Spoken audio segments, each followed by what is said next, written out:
पहले धुरंधर एक आई, फिर धुरंधर दो रिवेंज। तो कल अखिलेश यादव ने पहली बार एक फिल्म के खिलाफ अपना मुंह खोला कि पैसे देकर अब ये फिल्म बनवाते हैं और दूसरे मजहब के लोगों को बदनाम करते हैं। तो आखिर ये प्रतिक्रिया किस लिए आई? इसलिए आई कि फिल्म में एक पात्र को अतीक अहमद दिखाया गया है। भले ही नाम बदला गया हो, मगर पूरी जनता जानती है कि ये अतीक अहमद है। और जब वो पात्र स्क्रीन पर आया तो लोग कहते हैं कि खूब तालियां बजी, लोगों ने तालियां बजाकर उसका घटना का इस्तकबाल किया। तो ये अतीक अहमद, जिसके दृश्य अखिलेश यादव के साथ भी मंच पर देखे जा सकते हैं, और मुलायम सिंह यादव तो उसके कुत्ते से हाथ मिलाते थे। तो आखिर क्या व्यक्तित्व था जिसे एक अंतर्राष्ट्रीय फिल्म, पाकिस्तान के संबंधों की फिल्म बनाते वक्त एक निर्माता को उसमें रखना पड़ा, और देश ने उसे बहुत अप्रिशिएट किया कि उसके आईएसआई से रिलेशन थे। मैं कहता हूँ कि आईएसआई से रिलेशन थे या नहीं थे, कोई फ़र्क नहीं पड़ता। अतीक अहमद कौन था? एक बार का सांसद और 4 बार का विधायक, और उनमें से कई बार समाजवादी पार्टी के सहयोग से और उसकी शुरुआत कांग्रेस के सहयोग से। इलाहाबाद में एक क्षेत्र है चकिया। उस चकिया क्षेत्र में साहब की दादागिरी चलती थी, और ये रेलवे के स्क्रैप के टेंडर लिया करते थे, और स्क्रैप में जो बोली बुलती थी उसमें जो इन्होंने कीमत लगा दी वो इनको छोड़नी पड़ती थी, क्योंकि दूसरा कैंडिडेट तो आ ही नहीं सकता था, उसकी हिम्मत ही नहीं थी कोई सामने आ जाए इनके। और बड़ी भारी मात्रा में उससे पैसे कमा रहे थे, करोड़ों रुपए साल। बाद में रेलवे को लगा कि ये तो कुछ ना कुछ इलाहाबाद में गड़बड़ है। राष्ट्रीय संगठन है रेलवे, तो राष्ट्रीय संस्था है गवर्नमेंट की, तो उसने वहाँ बड़े सामानों की बोली लगानी बंद कर दी, और बाद में उस गोदाम को, उस स्क्रैप को झांसी शिफ्ट कर दिया। तो अतीक अहमद को लगने लगा कि ये तो कमाई बंद हो गई, तो अब क्या किया जाए। तो ये वो काल था जब रियल इस्टेट अंगड़ाई ले रहा था, रियल इस्टेट शुरू हो रहा था। तो लोगों ने बताया कि साहब रियल इस्टेट में आ जाओ, तो यहाँ तो बहुत पैसा है। तो इन्होंने एक इलाहाबाद के नज़दीक कछार नामक जगह का चयन किया कि यहाँ हम रियल इस्टेट का काम करेंगे, और अपने चेलों से कहा कि जाओ वहाँ ज़मीन खरीदो।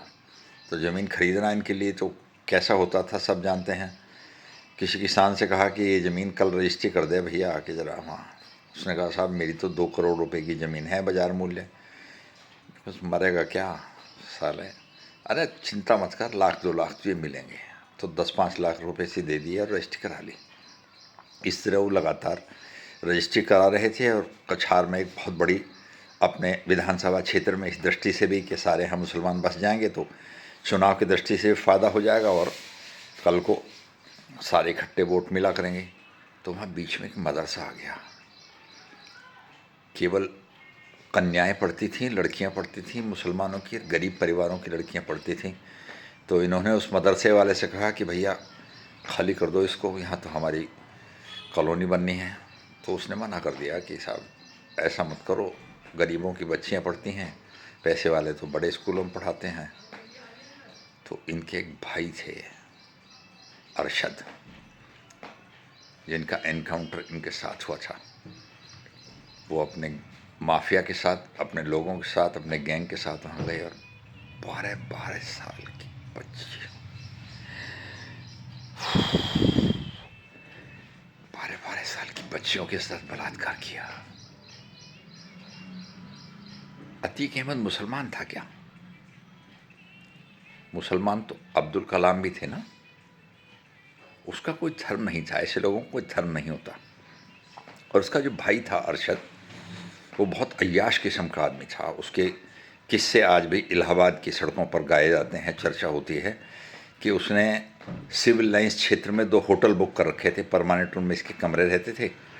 एक दिन एक रेस्टोरेंट में साहब बैठे हुए थे, तो वहाँ एक जोड़ा आया होगा, बेचारा नया प्रेमी जोड़ा, वो बैठ के अपना नाश्ता वाश्ता कर रहा होगा। तो ये अरशद साहब, एक होता है ना कामुक भेड़िया, औरतों को देखते ही जिसके अंदर का दानव जागृत हो जाता है, तो बैरे ने आकर पूछा साहब क्या लेंगे? तो उसने कहा कि आज तो इसे ही लेंगे। तो बैरे ने पूछा कि साहब यहीं खाएंगे या, तो उसने कहा यहाँ खाएंगे तो हड्डियाँ कहाँ फेंकेंगे, तो इसलिए कमरे में भिजवा दो। और उस लड़की को उठाकर जबरन उस आदमी की हत्या कर दी गई और उस लड़की को उसके पास पहुंचा दिया गया। आप कल्पना कीजिए कि इलाहाबाद के हिंदुओं की लड़कियां भी चेहरे पर हिजाब बांधकर निकलती थीं। जिस मर्जी आए लड़की को उठा लो और होटल के उस कमरे में ले जाओ, अगर विरोध करे तो हत्या कर दो, सड़क पर फाड़ दो, सड़क पर बलात्कार कर दो।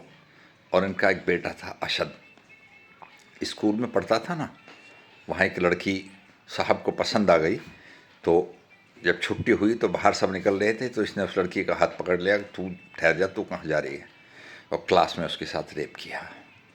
उसके बाद उसके घर जाकर उसके माता पिता के सामने भी उसके साथ बलात्कार किया। योगी जी, मैं आपसे यहाँ सहमत नहीं हूँ। ये न्याय नहीं है कि आपने दोनों भाइयों को वहाँ पुलिस अभिरक्षा में चट चट चट चट गोलियों से मर जाने दिया और आपने उनकी रक्षा नहीं की। ये कोई न्याय थोड़ी है। इन दोनों को तो आधा ज़मीन में गाड़ कर इनके ऊपर शीरा छिड़क कर कुत्ते छोड़ दिए जाने चाहिए थे। ये इनके पापों का बहुत थोड़ा सा प्रायश्चित या सज़ा हो पाई है कि चट चट उन्हें गोली मारकर छोड़ दिया गया। और उन राजनीतिक पार्टियों का क्या जो आज उसके मरने पर और उसका फिल्म दिखाने पर आंसू बहा रहे हैं। कहाँ चले गए थे मुख्यमंत्री और कहाँ चले गए थे राजनेता जब एक आदमी इलाहाबाद की सड़कों पर लड़कियों को उठा कर उनके साथ बलात्कार करता घूम रहा था, और पुलिस का एक सिपाही जब उसके यहाँ सम्मन लेकर पहुँचा तो उन्होंने उस सिपाही की खाल उधेड़ कर एक खंबे पर लटका दिया और पुलिस वालों को फ़ोन कर दिया कि तुम्हारा सिपाही वहाँ टंगा हुआ है। और जब इलाहाबाद में वो हत्या करते थे तो वहाँ के थाने को बाकायदा सूचना देते थे कि तुम्हारे 2 सिपाही मार दिए हैं, वहाँ पड़े हैं, या 2 तुम्हारे नागरिक मार दिए हैं, वहाँ पड़े हैं, उठा के ले जाना। और किसी की हिम्मत नहीं कि एक शब्द इनके खिलाफ बोल सके। ऐसी सरकार, मैं तो कहता हूँ कि अतीक अहमद कहाँ जिम्मेदार था इसके लिए? इसके लिए तो सरकार जिम्मेदार थी ना।